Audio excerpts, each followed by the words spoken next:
Ya, terima kasih pemirsa sudah kembali bersama kami dalam Power Breakfast dan kita di segmen Kreatif ya. Ya, Ekspor produk furniture nasional tahun ini diperkirakan turun 3% dari tahun lalu. ya, penurunan terjadi sebagai efek domino dari memburuknya perekonomian Amerika Serikat dan Eropa karena resesi ekonomi. Ekspor produk furnitur nasional tahun ini diperkirakan turun 3% dari tahun lalu. Mengacu kepada data Kementerian Perindustrian Kemenperin, Amerika merupakan pasar tujuan ekspor terbesar produk furnitur Indonesia dengan nilai mencapai 1,36 miliar dolar Amerika pada tahun 2021 atau 54% dari seluruh pangsa pasar furnitur RI. Selebihnya mayoritas produk furnitur RI diekspor ke Eropa, diantaranya Belanda sebesar 5%, Jerman sebesar 3,8%, Belgia sebesar 3,6%, Inggris 3,1%, Perancis 2,4%, dan Spanyol 1,2%. Total nilai ekspor produk furnitur Indonesia pada 2021 mencapai 3,47 miliar atau naik sebesar 27,23% secara tahunan. Angka tersebut merupakan pertumbuhan tertinggi selama 10 tahun terakhir. Namun resesi ekonomi global yang melanda dalam beberapa bulan terakhir membuat permintaan melemah sehingga ekspor produk furnitur buatan lokal diperkirakan hanya mencapai 3,17 miliar atau turun 3%. Pada kuartal 3 tahun 2022, pertumbuhan ekspor mebel dan kerajinan mengalami penurunan sebesar 20% secara tahunan dengan nilai hanya 754 juta. Sementara pada kuartal 4 tahun 2022, kalangan pengusaha memperkirakan ekspor akan kembali turun dengan nilai hanya 662 juta dolar Amerika atau turun sebesar 12,21% secara kuartalan. Kendati demikian, pemerintah tetap optimistis kinerja industri furnitur tanah air untuk pasar ekspor membaik pada 2023. Diperkirakan ekspor furnitur Indonesia mencapai 3,35 miliar tahun depan atau tumbuh 6% dari tahun ini. Berbagai sumber untuk IDX Channel. Oke, ngomongin soal furniture buatan lokal itu keren-keren ya Wiki. Ada yang khas Bali. Kemarin saya lihat di Bali, kemudian juga saya sempat berbincang-bincang dengan UMKM furniture asal Jepara. Itu tuh keren-keren dan rata-rata itu banyak yang sudah diekspor. Betul sekali. Dan kalau ngomongin soal proyeksinya untuk pasar ekspor sendiri, ini memang terprediksi akan terkoreksi begitu ya, terkait dengan resesi yang terjadi di sana. Dan tentu saja untuk membahas tema kita hari ini adalah mengenal startup furniture abadi. Sudah tersambung bersama Mas Eno Timothy, beliau adalah CEO dari Monoliving. Selamat pagi Mas Eno. Selamat pagi, Om Swastiastu. Om Om Swastiastu. Swastiastu. Terima kasih sudah bergabung bersama kami. Sehat selalu ya Mas Eno. Sehat selalu. Oke. Apa kabar? Ciki, Kabar yang Lisa? luar biasa tentunya. Lagi di Baik. Bali ya? Enggak, saya di Jakarta. Hanya asli Bali saja begitu, ataupun besar di Bali. Oke, baik. Mas Eno, saya penasaran terkait dengan konsep furnitur abadi ini. Kalau saya mengasumsikan ini kayaknya punya longevity atau umur dari produk furniture yang memang lebih panjang jika dibandingkan dengan produk-produk furniture konvensional. Benar nggak kalau asumsi saya kayak gitu? Betul. Mungkin Anda bisa jelaskan. Mungkin aku bisa cerita dikit kan Ya. kita kalau supaya lebih jelas ceritanya seperti apa. Tadi kan saya ulang dikit ceritanya. Mas Wiki, kita coba ambil contoh dari kursinya Mas Wiki deh. Itu didesain by in-house designer or collaborator, dimanufaktur di tempat produksi masif, mungkin di negara tirai bambu atau mungkin di merek lokal, lalu dibeli di furniture atau concept store, dipakai dalam waktu say 3-5 tahun, lalu datanglah masalah. Lalu kita panggil orang untuk benerin, bersihin, atau restorasi. Tapi seiring waktu, part yang bermasalah itu udah nggak bisa benerin, bersihin, ataupun direstorasi. Ya kayak kakinya yang keropos, padahal atasnya masih bagus nih. Jadi diapain dong? Ya dibuang gitu aja di Indonesia gitu. Di Indonesia sendiri furniture waste itu masalah yang cukup besar menurut beberapa riset bahkan di Indonesia. Khususnya Jakarta, furniture rumah tangga itu mendominasi sampah. Tapi coba kita reka ulang lagi cerita tentang kursi atau sofa tersebut dengan twist dari Monoliving. Let's say Mas Wiki mau beli sofa buat rumahnya yang di Bali lah. Rangkanya itu dan kusinsnya didesain oleh mantannya Mas Wiki di Jakarta. Add-ons-nya didesain oleh kebetulan teman baiknya. Dan karena dibeli untuk di Bali, rangkanya dibuat di Bali oleh bapaknya temannya Mas Wiki waktu SMA misalnya. Kusinsnya dibuat di Surabaya oleh your high school crush probably. And dikirim oleh armada pengiriman saudaranya Mbak Lisa. Terus seiring waktu Mas Wiki barangnya nanti kotor. Ya, tinggal buka covernya terus cuci. Terus kalau bosen tinggal ganti cover. Terus kalau atau seiring bosen bentuknya lagi, tinggal ganti cushionsnya sendiri, jadi bentuknya bisa berubah dengan rangka yang sama. Terus pas pindah rumah, kakinya rusak nih tiba-tiba gitu. Kakinya rusak, ya udah tinggal diganti, bukan semua yang diganti, tapi tinggal diganti bawahnya doang. Nah yang rusak itu bisa di-send back to us untuk di-recycle dengan mitra recycle kita gitu. Terus sofa itu sendiri, misalnya sofa tadi, diwarisin ke anak dan cucunya Mas Wiki gitu. Kalau ada rusak part lagi, tinggal diganti partnya. Kalau ada mau ganti cushionsnya, tinggal diganti cushionsnya. Jadi lebih kayak immortalnya itu lebih kayak filosofi dari kapal Theseus itu sendiri. Jadi part by part by part yang diganti dan itu tetap dibilang sesuatu yang sama gitu. Oke, ini semua partnya adalah 100% lokal. Benar, 100% lokal gitu. Oke, karena misalnya kalau kita ngomongin soal produk-produk furniture yang diimpor gitu, misalnya kalau ada sesuatu ataupun rusak, kita kadang bingung mau benerin kemana begitu ya.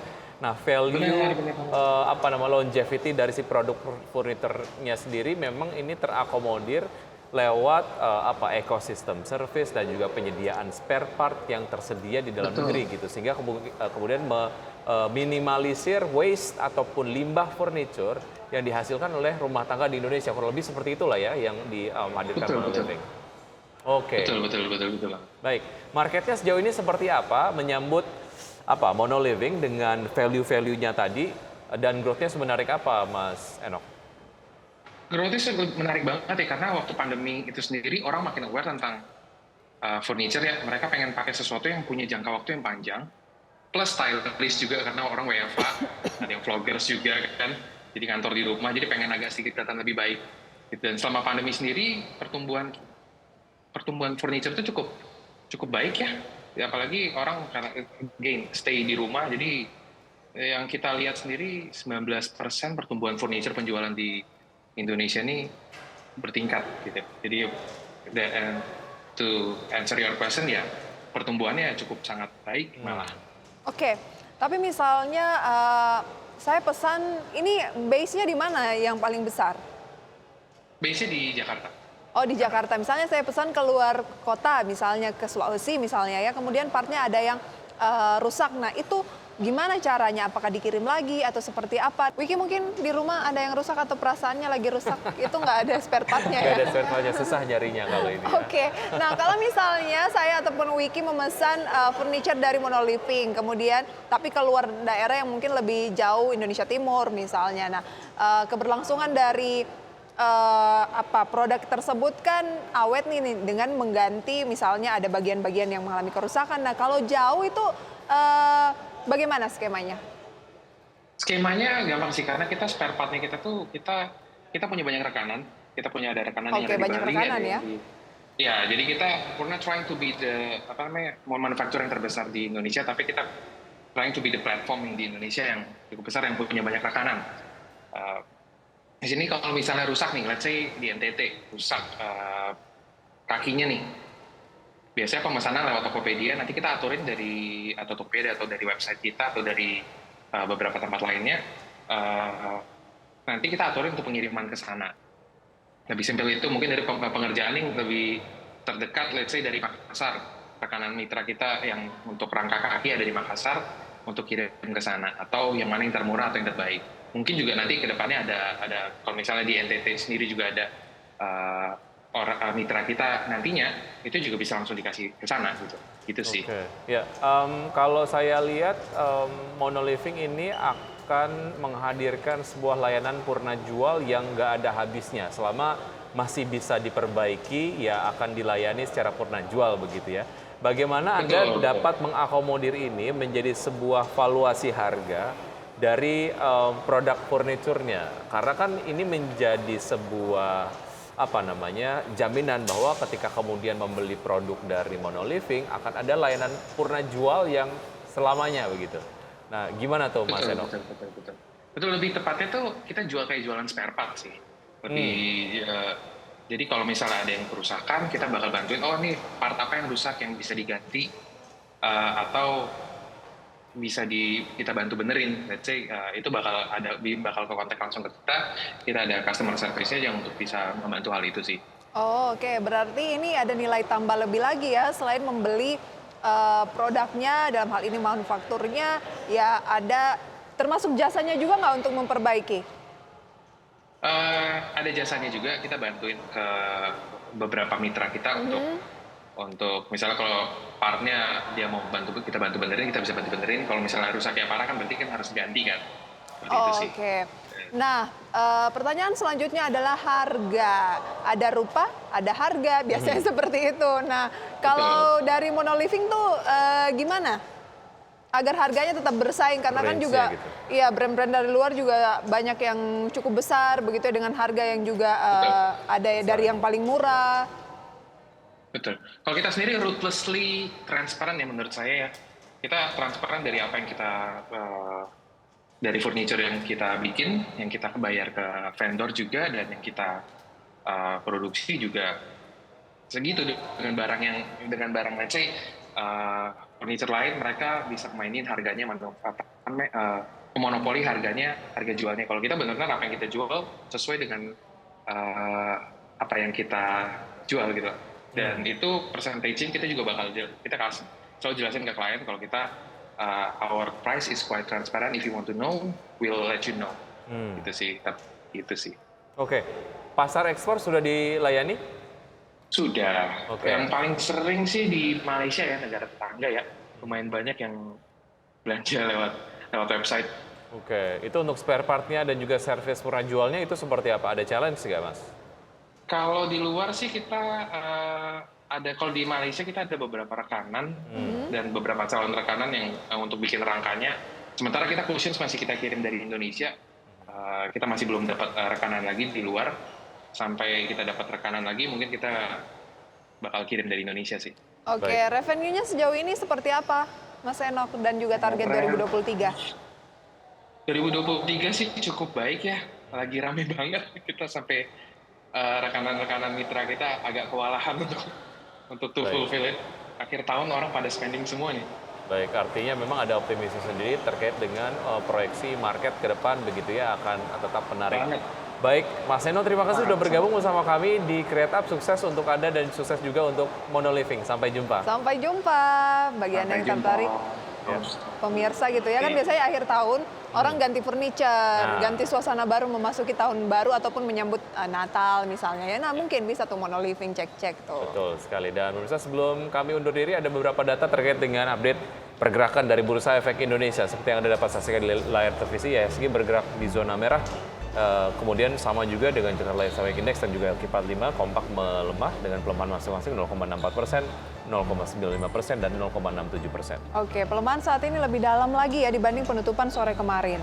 Baik, kita ke gainers ada BBCA dengan penguatan 0,59% di 8.550, Bumi 1,73% di 176, BP juga menjadi gainers dengan kenaikan sekitar 0,54% di 185 dan ISAP menguat ke posisi 96 ya. Kemudian dari deretan top losers based on value ada Kasa, ada BSBK, kemudian ada Telkom pemirsa yang masih melanjutkan pelemahan lagi 1,5%, ada MR juga turun. Kemudian dari pergerakan sektoral kita lihat apakah ada sektor yang menguat di tengah koreksi IHSG. Ya. Keuangan dan transportasi dan logistik memimpin penguatan dengan penguatan masing-masing 0,21% dan 0,06%, sementara untuk kesehatan dan juga konsumsi primer jadi sektor yang mengalami pelemahan terdalam 1,5% dan 0,98%. Oke, demikian review singkat setelah kurang lebih 20 menit pembukaan perdagangan dari pukul 9 tadi. Semoga bisa menjadi referensi, sumber informasi untuk Anda. Tapi keputusan investasi pemirsa kembali ke tangan Anda ya. Betul sekali, sudah 90 menit kami menemani Anda dalam Power Breakfast. Oke, akhir kata saya Prisa Samodatu. Dan saya Wiki Adrian, see you in the morning.